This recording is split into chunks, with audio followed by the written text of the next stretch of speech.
सभी दोस्तों को नमस्कार। जय श्री कृष्णा, राधे राधे आप सभी को।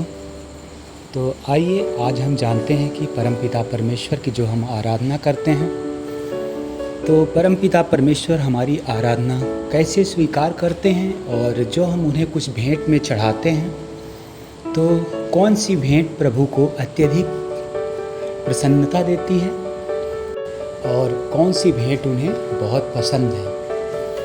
तो भगवान कहते हैं कि मैं सहायता अवश्य करता हूँ हर किसी इंसान की, और मैं अपने भक्त को बेसहारा कभी भी नहीं छोड़ता।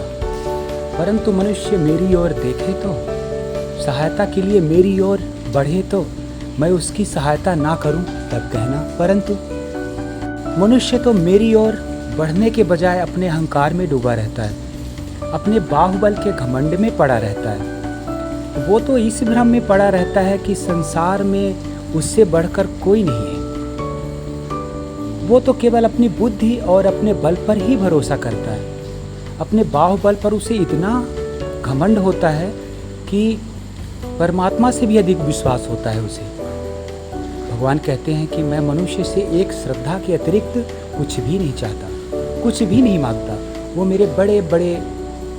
मेरे प्रति बहुत बड़े बड़े चढ़ाने की ज़रूरत नहीं है। सोना, चांदी, घी, चंदन, पकवान, मेवे, ये सब मुझे नहीं चाहिए। श्रद्धा और भक्ति भाव से एक फल, एक फूल, फूल की एक पत्ती, जल का एक कतरा, एक चावल का आधा दाना ही सही, मैं उसको भी भक्त की श्रद्धा से कहीं और अधिक श्रद्धा से स्वीकार करता हूँ। जो भक्त पत्र, पुष्प, फल, जल इत्यादि ये सब चीज़ भक्तिपूर्वक मुझे अर्पण करता है, उस भक्त के द्वारा अर्पण किए हुए भक्त के द्वारा भेंट को मैं भक्तिपूर्वक उस उपहार को मैं स्वीकार कर लेता हूँ।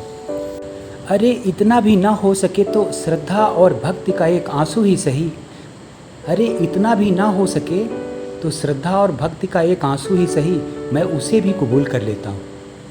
श्रद्धा में डूबे हुए उस एक आंसू में मेरा सारा अस्तित्व सरोवर हो जाता है।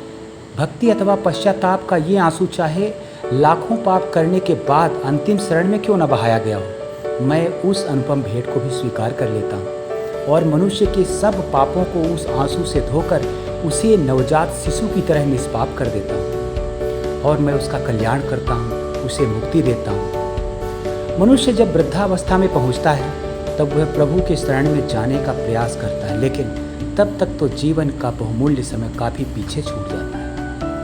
मनुष्य को चाहिए कि वह सुख दुख दोनों में भगवान का भजन करे, जिससे समय आने पर आत्मा परमात्मा में लीन हो सके और भगवत प्राप्ति के लिए मोह माया का त्याग हो सके। तो इसी के साथ आप सभी को राम राम। तो इसी के साथ जय हिंद, जय भारत, जय श्री कृष्णा, राधे राधे, राम राम सभी को।